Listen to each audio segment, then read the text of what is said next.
It all started around 6:30 when a custodian entered the Ward Beecher Science Building on campus and discovered a room in the basement was full of smoke, which was already filtering throughout the building.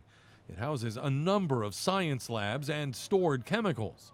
He did the right thing. He shut the door immediately, and once he did that, then he called his 911, he called his dispatch, they called us. In the meantime, the university started notifying students. I was in bed, I got the notification on my phone. It said that there is a chemical reaction, morning classes are closed, and the building's closed until noon. But as the situation kept evolving, many were left wondering.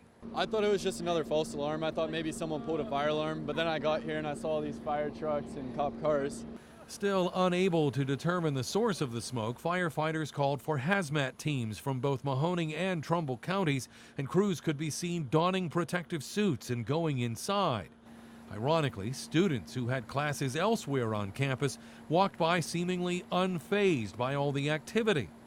Once it was determined no chemicals were involved, firefighters went back in to see what they could find. Once the air quality was clear enough, we went in, looked around, and the facility people was actually ones that found. They walked into the room and said compressor was blown. The malfunctioning equipment spilled hot oil all around, and the smoke from that set off the alarms, something firefighters had no way of knowing until later.